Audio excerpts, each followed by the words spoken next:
Hi everybody, this is PsyonicReaver bringing the Game 3 between Mo versus Schism. The map we're on now is Python, and very common map. I'm not going to try to explain too much of the aspects of how to do a TVZ on this. Everybody should have a general idea. This map's been out for a while, so I'm going to assume most of you have played on this map. We have Mo as a Zerg over at the 9 o'clock-ish area, and we have Schism as the Terran in the 3 o'clock area. And with me today are two very special guests. We have KOTH Aerials, formerly known as Aerials LighT. So go ahead and say hi. How's it going, everyone? And he is going to be helping giving me some insight on the Terran aspect of TVZ. And we also have with us today Machine LighT, and he's going to be helping us with the Zerg aspect. Go ahead and say hi, Machine. What's going on, everybody? So we can see that Mo has already sent out his scouting overlord to scout the 6 o'clock location. Obviously not going to find Schism there. And the last couple games, what we've been seeing, just to kind of catch you two up, is Mo has just been destroying Schism with his Mutalisk control. Just delaying him, harassing his expansion, preventing Schism from moving out. And Schism, by the time he does move out, he just gets rolled over by Mo's superior tech, usually a heavy lurker hit or lots of just random lings. Like game 2, Mo just built a crap ton of Zerglings because he just had so many hatcheries and he just didn't care. So Schism has really just been getting knocked around a lot by Mo. And on Python, it's a little bit different than Longinus and Othello from what we've seen. Python actually gives the Terran a viable defense against the Mutalisk harass, because there's no ledges for the Mutalisk to hide over. The main base and the natural actually very well protected against Mutalisk harassment because there's no ledges for them to hide behind, unlike Longinus and Othello. But Bryce, does that deter a Zerg too much from going Muta, or do they still try to do that? No, you still want to go Muta because you force turrets. It really disrupts economy. Even if you know they mess up on their timing and don't get the turrets out in time. I mean, Mutalisks are just as deadly as ever. They're still very viable on most maps that are recent nowadays. And yeah, I don't think this map should deter him from going Mutalisk, that's for sure. So we're seeing the 12 pool build here, and I'm actually surprised that there's no 12 hatch coming out. It was a 9 pool? Okay, I wasn't looking. My bad. So it was a 9 pool, and I don't know. I guess a 9 pool would work very well against a Terran who does a 1 racks expand. But Schism plays very, very safe, and he's always opened up with the 2 racks. Except for last game, he went the 1 racks expand, but that's because Othello was a slightly bigger map. You have time to defend against any sort of ling harassment. But do you really think these Zerglings are going to be effective against Schism here? No, like you said, this would be effective against a 1 racks expand or any sort of, greedy Terran macro build, but Schism should be in great shape here as long as he blocks with these SUVs and controls those Marines. Alright, so Aerials, now from the Terran perspective, now that you've you're fighting against the Zergling harass, and you're actually Schism's in a decent position with these Marines protecting the SCVs, using the SCVs to block for the Marines. What would you do after this? How would you proceed from there?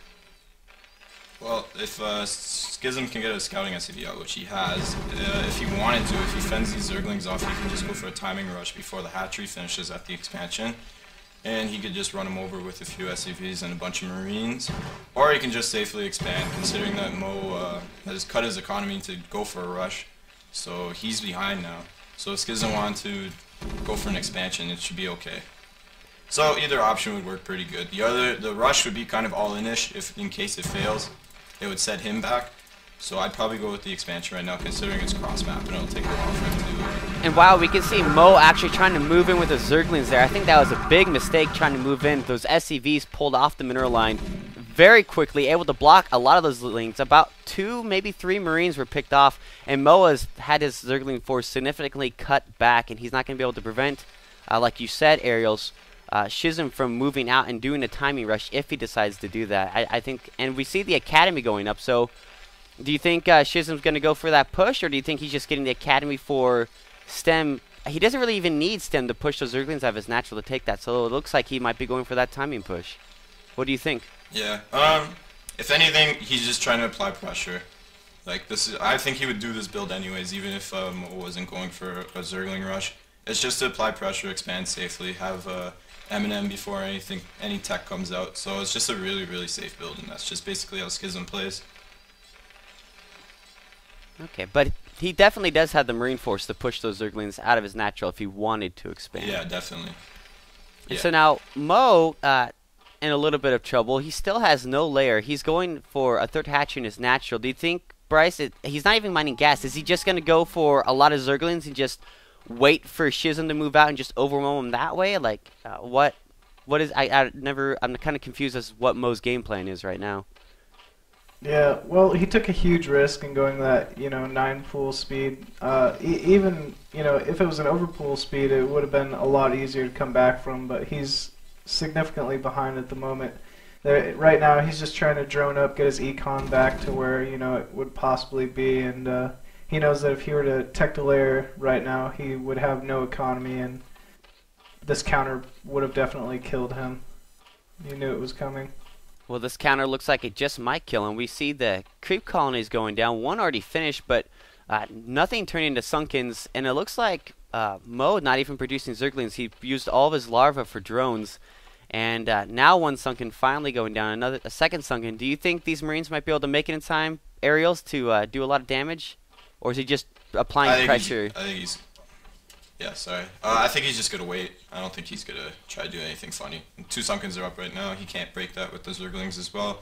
Third one's going to finish, so he's just going to park outside for now, make sure no Zerglings can get out, and no drones can get out through expansion. Well, the good thing about him moving out like that is he forced Mo to waste 3 drones, turn them into Sunkens, and that's like, how many minerals of defense is that right there? Machine? 375. 375, and that's again like another hatchery or even upgrades. No. Oh, well then 3 drones, so it'd be like 425, something like that. About that. Wait, no, way more. 525. Yeah, so that's a lot of resources that Mo had to invest in defense that he now can't use for another hatchery or for tech or anything like that. So, or even for more drones. So his economy, like you mentioned, is behind. He just barely started putting drones back on gas again, and he's going for the Hydralisk then, so maybe he won't go for the Mutalisk because that rush set him behind so far without him accomplishing too much. Yeah, I guess not. I think he, was really thrown off and was really expecting the 1 racks expand, and now he knows he's behind and he's going to have to switch it up and throw Schism off now, and he thinks that lurkers could possibly be the way to do that. We can see the command center floating into the natural expansion, and Schism's going to be able to easily take that. Now, the only thing he needs to be careful of is he's been comsatting around, and I'm glad he's doing that. The last 2 games, he hasn't been using his comsat effectively to scout for the tech builds of Mo. I'm pretty sure he's seen that Hydralisk den, and he needs to start preparing for that by getting a factory, or at least bunkers in his natural to prepare for that. And there's the factory now, so he's going to be able to get tanks out in time to be able to deal with the lurkers that will be coming from Mo. By the time Mo gets up enough lurkers to push the Marines out of his natural and then across the map, siege tanks will be in play, and I don't think Mo will be able to do too much with these lurkers. But we'll see. Schism could make a micro mistake, or Mo could just get lucky in a run by with some lurkers getting to the mineral line.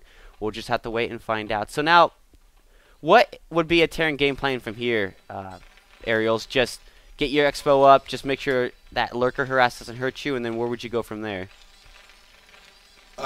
Probably just throw up a couple of bunkers like I think he's doing right now, and the rest of the forces that he has at his expansion, he should probably send over to Mo's choke, because the more guys you have, the harder it is for him to push out. And right now, he's scouting the map, so he knows there's nothing sneaky going on, like a hidden expansion or anything. And he knows all the Hydralisks are in the base as well, so there's really no point in just having them sit at the expansion. Might as well just set them up for contain.